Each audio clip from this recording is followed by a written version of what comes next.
Ok, buenas tardes ahí, estimados.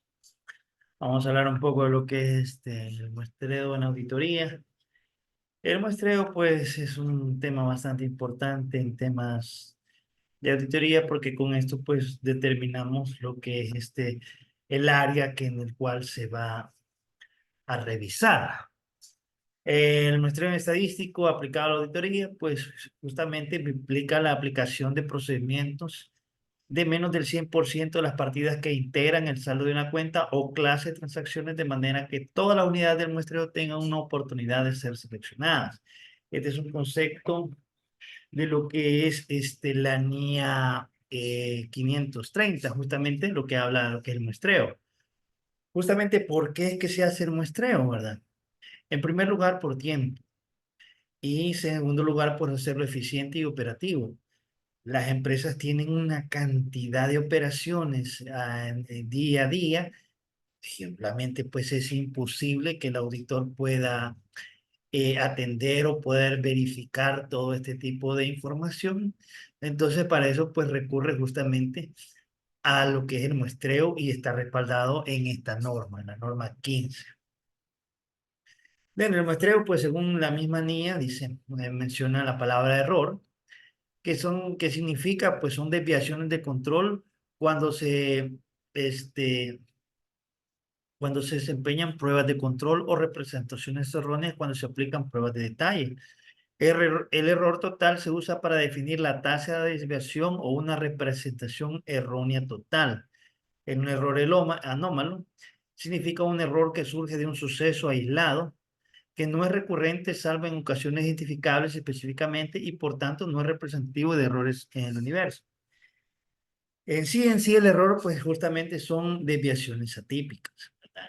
Algo que sale de lo normal, es algo que se puede dar, ¿verdad? Porque somos operativos, porque en el mismo volumen puede generarse ciertas situaciones que no nos permiten realizar al 100% un trabajo efectivo. Y es aquí donde salen estos tipos de errores. Ahora, en la realidad, una cosa es un error y otra cosa es un fraude, ¿verdad? Ya lo hemos platicado anteriormente, que el error, pues justamente es algo que pasa sin querer hacerlo, pero se hace, y un tema de fraude es con la intención. Siempre en el tema de muestreo, pues ocupamos una palabra muy importante que se llama universo. Esto ya igual lo ven en estadística 1. ¿Va? El universo en auditoría se trata de toda la documentación que está sujeto a la revisión que se nos es presentado para que nosotros podamos determinar a partir de acá una muestra. Es mentira que vamos a revisar el 100% de todos los elementos en una organización por temas, lo que hemos visto, pues de tiempo, de efectividad, no es operativo, de recursos, ¿verdad? Entonces, pues el universo, aunque sí es parte importante o es toda la magnitud de información, pues lamentablemente no logramos revisarlo todo. El universo puede dividirse en estratos, subuniversos, siendo examinados cada estrato por separado. El término universo se usa para incluir el término estrato. De todo el universo nosotros podemos decir, ok, vamos a agarrar esta parte y en función a esa parte vamos a considerar una muestra. Así. Entonces, como les menciono, pues el universo es una parte importante, sin embargo, pues no es el 100% el que se revisa. Dentro de lo que son los métodos de muestreo, el muestreo de auditoría se puede aplicar utilizando enfoques de muestreo estadístico y no estadístico. El muestreo estadístico implica un enfoque de muestreo en que el auditor utiliza métodos estadísticos con el muestreo aleatorio para seleccionar elementos a verificar.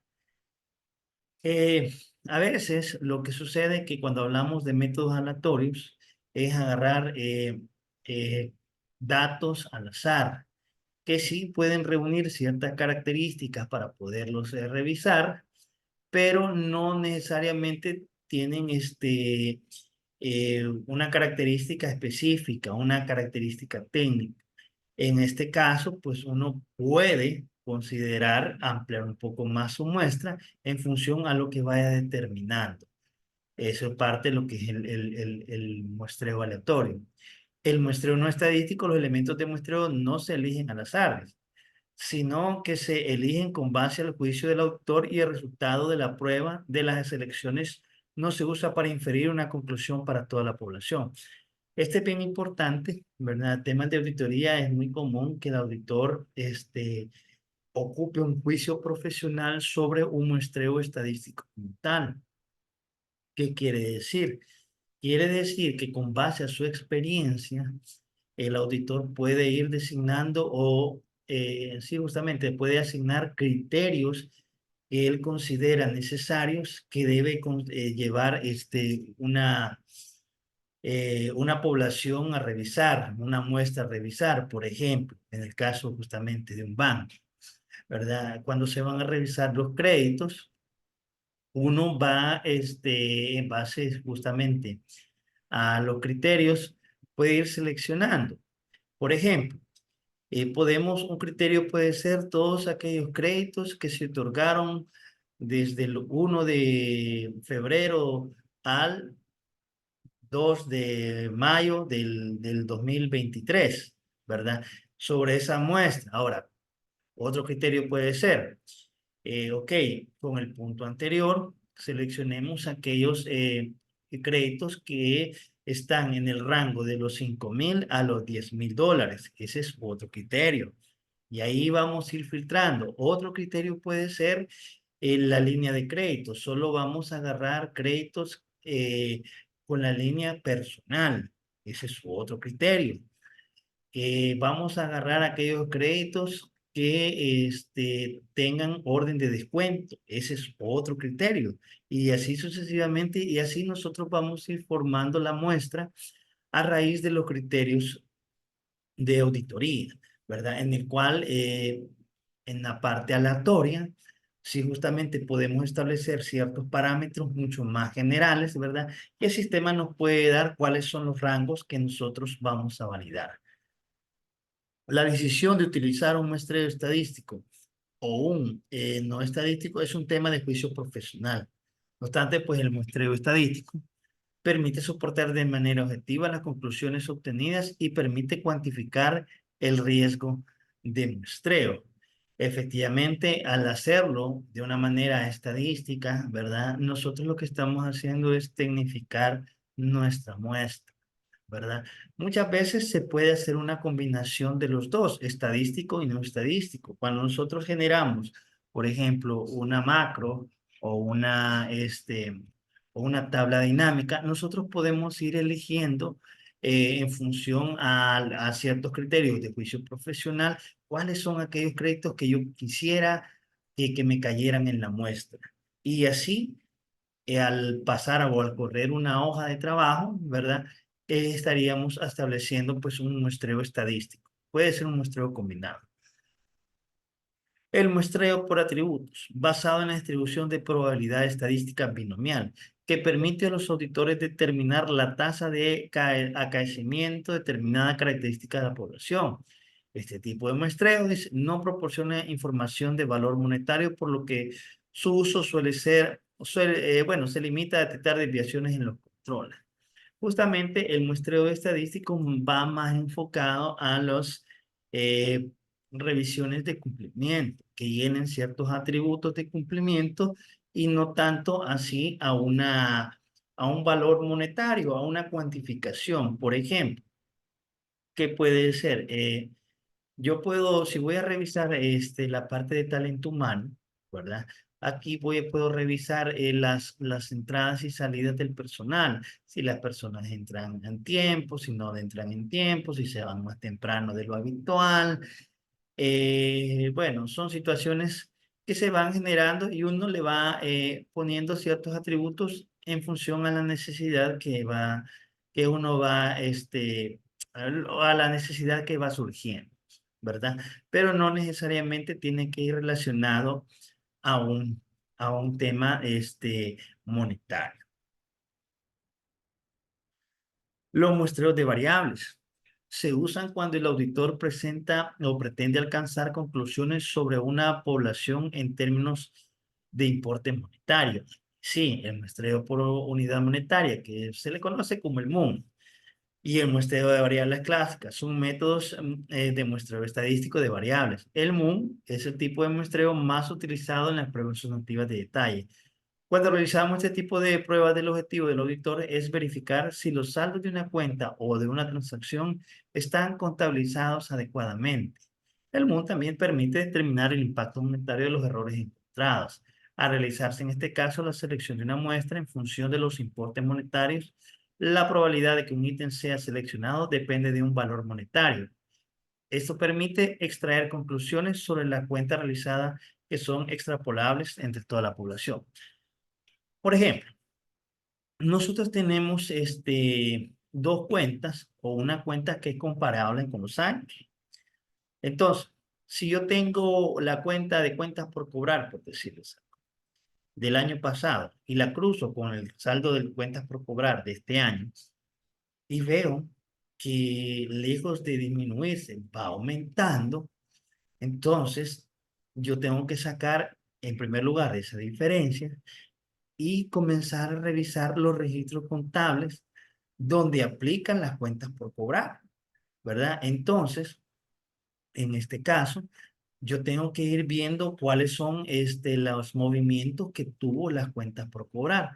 Algunas empresas manejan un reporte de debes y haber, cargos y abonos, ¿verdad? Específicamente para cada cliente. Y ahí pues se puede ir visualizando cuáles son aquellos clientes que no tienen movimiento. Y sobre esos clientes que no tienen movimiento, lo que se verifica es, ok, no tiene movimiento. ¿Por qué no tiene movimiento? ¿Cuál es la acción que la administración ha tomado con estos clientes que no tienen o que ya presentan un año sin haberse estado bueno, no han pagado, ¿no? Entonces, en función a eso, es que se aplica este muestreo de variables, ¿verdad? Y justamente en ese reporte es que nosotros tenemos que saber elegir cuáles son las partidas que vamos a ir a verificar o cuáles son los clientes. Pero en la realidad lo que pasa es cuando nosotros hacemos este tipo de cédulas, que es lo que mirábamos en la clase anterior, que era una cédula analítica, podemos ir determinar cuáles son aquellas partidas que estarían sujetos a la verificación, ¿verdad? Al tener esas partidas que están sujetas a verificación, ¿verdad? Si vamos a tener 1000 partidas, lo que se hace es validar cuáles son aquellas que tienen un valor mayor monetario, o sea, que sea representativo, para poder ir a visualizar o ir a hacer esa revisión.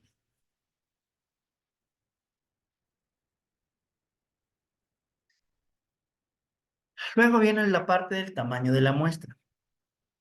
El tamaño de la muestra que el auditor debe definir es aquel que permite reducir el riesgo de muestreo a un nivel aceptablemente bajo. El riesgo de muestreo se reduce aumentando el tamaño de la muestra.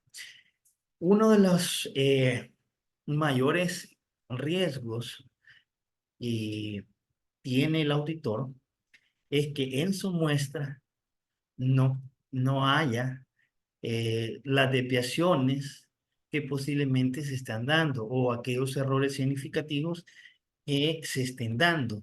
Y pues ahí también lo asociamos con el riesgo de detección. Cuando mirábamos los tres tipos de riesgos, si se acuerdan, que el riesgo de detección, el riesgo de control y el riesgo de auditoría, riesgo inherente, este, tocábamos el riesgo de detección. Y en el riesgo de detección vemos el tema de la muestra.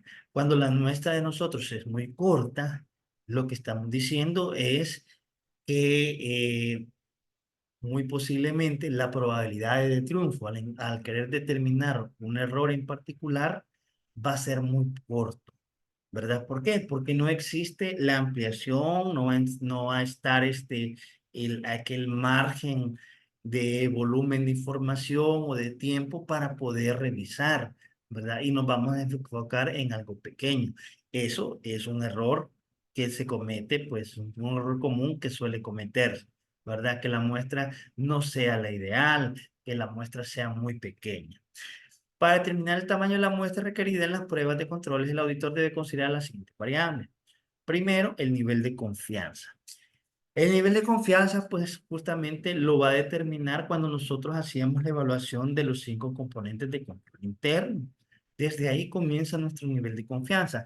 Si en la evaluación de control interno que nosotros realizamos sale bastante deficiente, en ese sentido, pues nosotros ya nuestro nivel de confianza para con la empresa ya no es el mismo, ¿verdad? Viene en, bajando nuestra confianza con los controles que implementó la empresa o no existen controles, que es el peor de los casos. Entonces mi nivel de confianza es bajo. El porcentaje de desviación tolerable.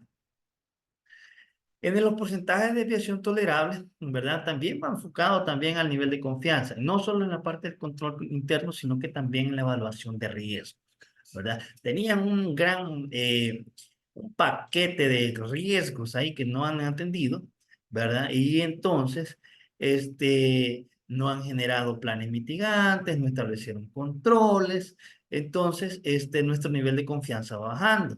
¿Cuál sería nuestra desviación tolerable?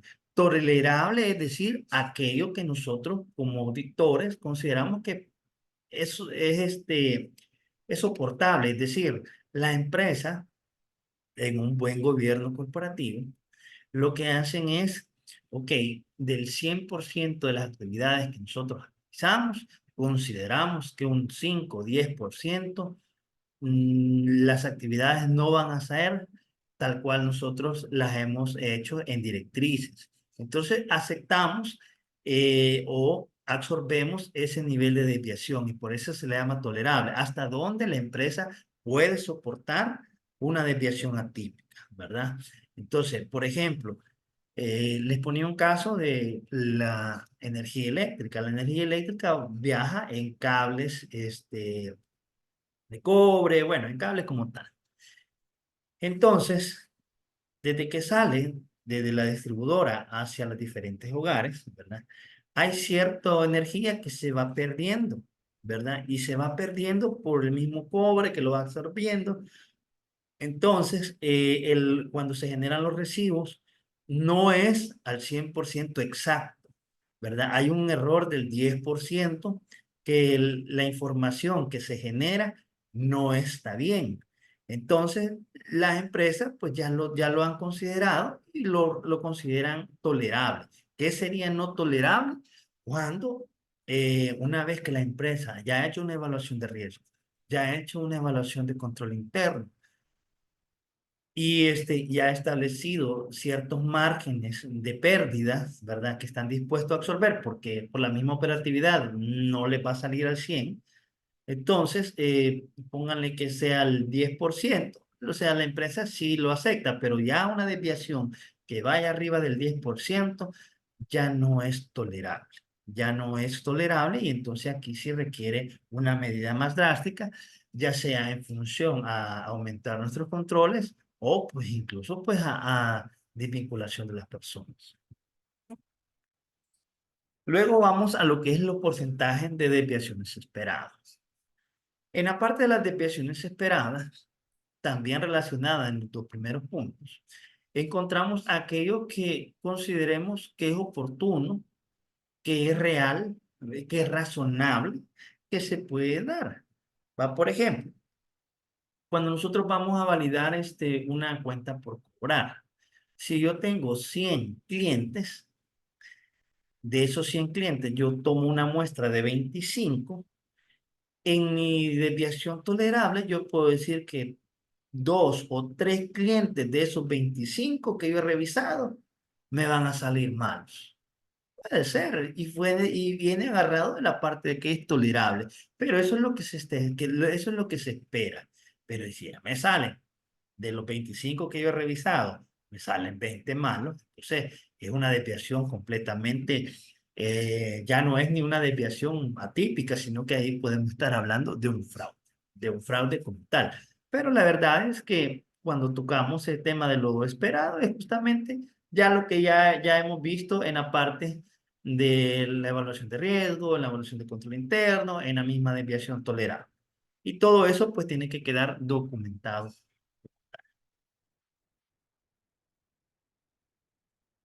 Siempre el cálculo del tamaño de la muestra. En la parte del cálculo del tamaño de la muestra se considera lo siguiente. El proceso de auditoría para calcular su tamaño es necesario, en primer lugar, determinar el tamaño de la población, así como el tipo de datos que se analizan, y los datos pueden ser tipo cualitativo o cuantitativo. Cuando nosotros queremos decir cuánto es lo que nosotros vamos a revisar, hacemos primero cuánto es el tamaño de la población. Por ejemplo, en una empresa donde se hacen alrededor de unos, imagínense, unos 3.000 movimientos o 3.000 operaciones a diarias. ¿Cuánto podemos considerar nosotros que puede ser razonable revisar de 3.000 operaciones diarias? ¿Verdad? Entonces, para eso nosotros podemos hacer dos temas, uno cualitativo y uno cuantitativo. En la parte cualitativo estamos hablando de las características necesarias de lo que nosotros andamos buscando. Y en la parte cuantitativa estamos hablando justamente de los valores monetarios. A partir de esos dos puntos, nosotros podemos ir determinando de esas 3.000 operaciones diarias, podemos ir determinando cuáles son aquellas o cuántas serían las que nosotros podríamos revisar. Recordémonos que en la parte de los auditores externos pues tienen un tiempo bastante limitado. Es decir, por mucho 2 semanas, si es que no una. Y algunos, como dice Guillermo, pues lo cobran primero y después van a revisar. Pero en esta parte es necesario considerar cuánto es el tiempo que dispone del auditor para poder revisar, ¿verdad? Que usualmente pues tienen que ser tiempos razonables y la muestra en este caso pues en relacionado a eso tiene que ser un tema racional. Dentro de los datos cualitativos y los cuantitativos pues tenemos lo siguiente, los datos cualitativos como su nombre lo indica se refieren a una cualidad o atributo de las cosas, es decir, una cuenta está bien o presenta errores. Solo se califica en éxito o fracaso. Es éxito si no hay desviaciones y fracaso si encuentran alguno. Básicamente atributos. ¿Cuáles son aquellos atributos que yo me he estipulado a la hora que yo elegí considerar una muestra? El muestreo por cualidades o atributos cuantifica únicamente las frecuencias de ocurrencia y puede ser de dos tipos, pruebas de control de operaciones y pruebas cualitativas para irregularidades monetarias. Este tipo de muestreo recibe también el nombre de muestreo por atributos y se utiliza para calcular la proporción de partidas de una población que contiene una característica o un atributo de interés. Por ejemplo, yo solo voy a revisar partidas en las cuales pues he abonado las cuentas por cobrar. Entonces yo tengo que revisar aquellas partidas donde la cuenta por cobrar ha sido abonada. Y si la cuenta por cobrar ha sido abonada, quiere decir que hubo una cuenta de depósito de bancario o una cuenta en efectivo que se tuvo que haber realizado. Solo en ese caso yo tengo que revisar. Ahora, si yo abono una cuenta por cobrar y me están abonando una cuenta de pasivo, ¿verdad? Entonces, esa partida no tiene razón de ser. ¿Por qué? Porque una cuenta por cobrar yo la utilizo cuando a mí me paga el cliente o cuando yo hago una venta al crédito, ¿verdad? Una cuenta pasivo es una obligación que tiene la empresa. No tendría que relacionar. Entonces, eso sería un error atípico o, peor aún, una forma de calificar una partida y estar escondiendo dinero, ¿verdad? Es estar escondiendo el pago del cliente. Así, vino el fulano, me dio el dinero, recibí el dinero, vengo yo, a él le di el recibo que sí pagó, pero yo contablemente registro la baja de la cuenta por cobrar, pero pongo un pasivo. Puede darse. Y se han dado, se han dado.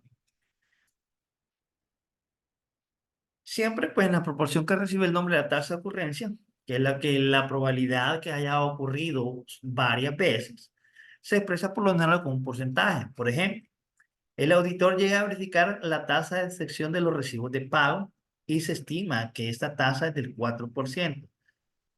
Es decir, se estima que las 25 materialidades o las materialidades que solo el 4% presenta irregularidades. Si yo estoy revisando 25 partidas y estoy diciendo que el 4% de esos 25 presenta irregularidades, yo ahí lo puedo considerar, yo lo puedo considerar tolerable porque solo es el 4%, pero si son 25, ¿cuánto sería el 4%? Puede ser que sea uno, o puede que sea dos, ¿verdad? Yo lo puedo ir validando. Ahora, si en esas dos o esas tres veo yo que, aunque fueron dos, son representativas en cuanto a términos monetarios, entonces yo ya lo tengo que exponer como una observación.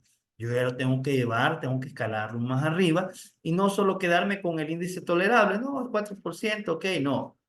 ¿Cuándo? Vuelvo y repito, cuando el índice el porcentaje del error sea corto en términos de ocurrencia, ¿verdad? Lo que ahora aquí la tasa solo se repitió dos veces.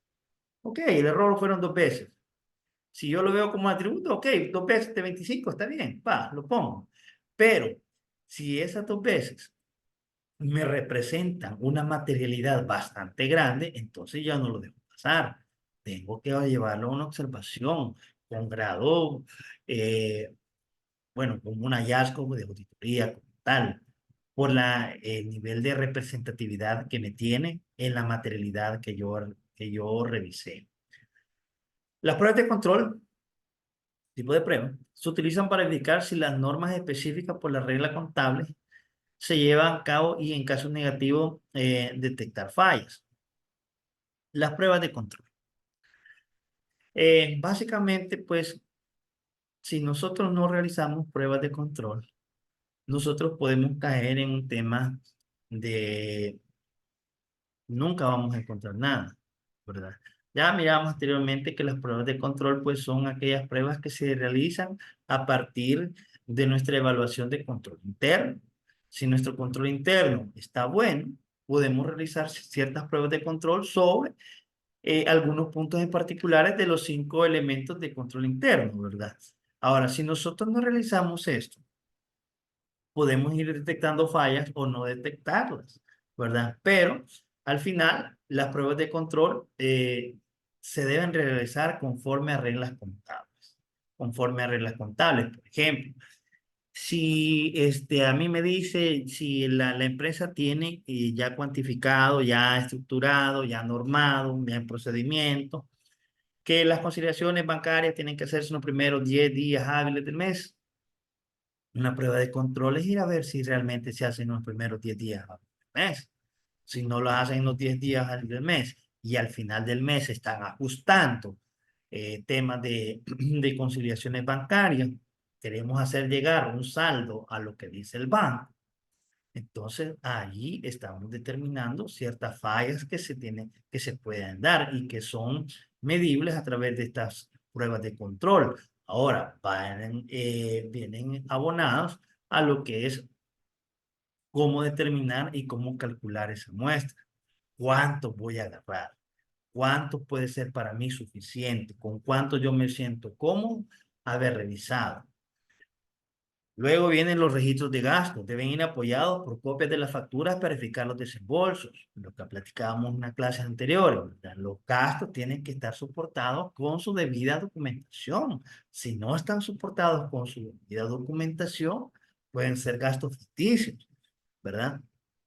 Y todo esto vienen a formar parte del cálculo de la muestra, es decir, cuáles son las partidas que yo voy a ir registrando y qué es lo que necesito que tenga. Esos son la parte de los atributos. En caso contrario, se registrar desviaciones representativas mediante una frecuencia o porcentaje. Las pruebas cualitativas para irregularidades monetarias. En este tipo de teoría se busca detectar desviaciones de monetarias registrando únicamente la desviación sin especificar su monto. Dice, en este tipo de teoría se busca detectar desviaciones de monetarias registrando únicamente la desviación sin especificar su monto. En las pruebas cualitativas que se pueden determinar irregularidades como tal, nosotros lo que determinamos o detallamos acá, cuál fue el origen que originó valga la redundancia, o la causa que originó la irregularidad que se está detectando. Nos enfocamos más en el hecho que en la parte monetaria. Esta es la parte de las pruebas cualitativas.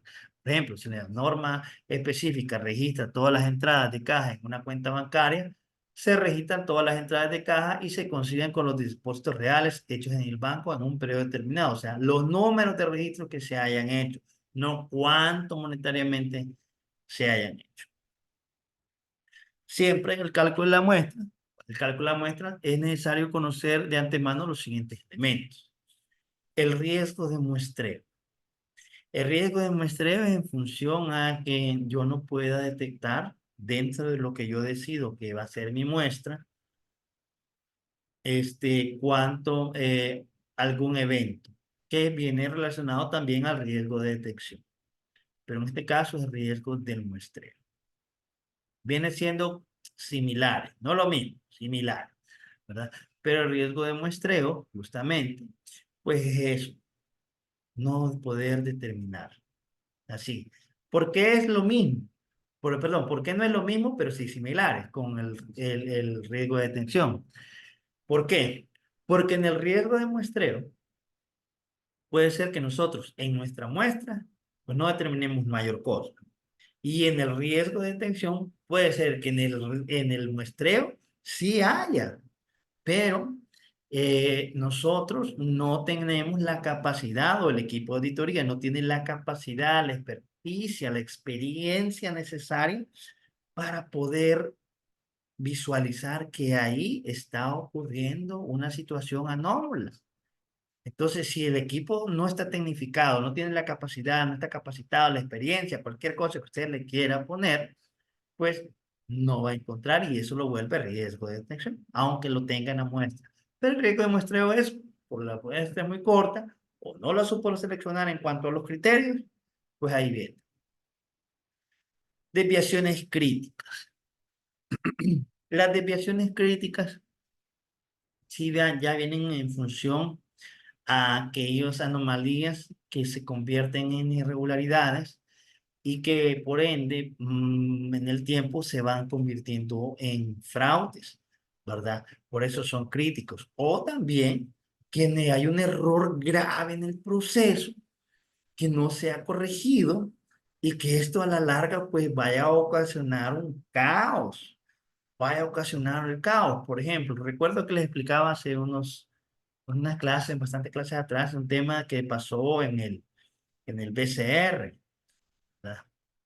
En el BCR tuvieron un problema de que se les cayó ¿cómo se llama? Los servidores y el servidor de eventual, el que tienen de contingente, nunca encendió.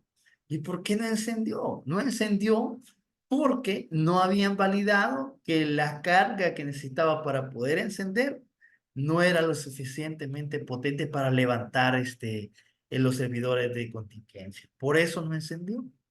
Así. Entonces, eso es una desviación crítica que en algún momento, si se hubiera hecho una auditoría de continuidad de negocio, ahí se miran esos puntos. Y si ellos lo hubieran determinado como tal y la administración no hubiera actuado, pues entonces, bueno, le cae a la administración. Ahora, si el auditor fue a ver y no lo dijo, le cae al auditor. Ahora, si no fue el auditor, no fue a verlo y aquellos se confiaron, lo que pasó en el BCR fue que quitaron a los de TI. Desviaciones críticas. Desviaciones esperadas del universo. Lo que miramos, justamente son situaciones operativas que se pueden dar y que se espera que se den, ¿verdad? Forman parte de la operatividad de las desviaciones tolerables. Son los que les mencionamos. Son aquellas observaciones que por ende van a estar, pero que ya la empresa dice, sí, ok, lo asumo. Eso, yo entiendo de que dentro de la operatividad, por su margen ¿cómo se llama? De complejidad que tengan las operaciones, pues no todo me va a salir bien. Y como no todo me va a salir bien, yo considero una parte tolerable, 5 o 10%. En resumen, en la parte de la estadística, en la parte de la auditoría explicativa, de la auditoría, bueno, de la estadística aplicada a la auditoría, perdón. Cuando nosotros hablamos de la campana de Gauss, bueno, siempre mirábamos de que el 95% es nuestro grado de confianza y el 5% es nuestro grado de desconfianza, que ahí puede haber un margen de error. Lo mismo pasa acá. Para determinar una muestra, va a depender de la magnitud de la muestra. Un 5% para una población que sea de 10.000 o más puede ser razonable. Si la población es más corta, la muestra tiene que ser más amplia. ¿Por qué? Porque hay mayor grado. Igual, pues las muestras van a depender de diferentes factores. Entre ellos, pues, lo que les mencionaba, el juicio del auditor. No se puede dejar de ver el juicio del auditor. Tiene que mostrarse a la hora de seleccionar. Mis estimados, lamentablemente, pues no pudimos tener esta clase presencialmente, ¿verdad? Pero espero, pues ha sido un placer para mí haber sido su profesor acá de auditoría. Cualquier cosa, vamos a estar siempre a la orden. Y bueno, eh, ahí tiene mi número. Y les agradezco también la paciencia que tuvieron, pues espero que hayan podido pues aprender un poquito, ¿verdad? Yo la experiencia que tengo, ya 15 años, 16 años, 17 ya en auditoría, algo cuento, y espero pues poder ayudarles más adelante. Así que ahí estamos. Esta clase pues no se va a incluir en el parcial, ¿verdad? No la vamos a incluir en el parcial. Así es que ahí estamos. Buenas tardes.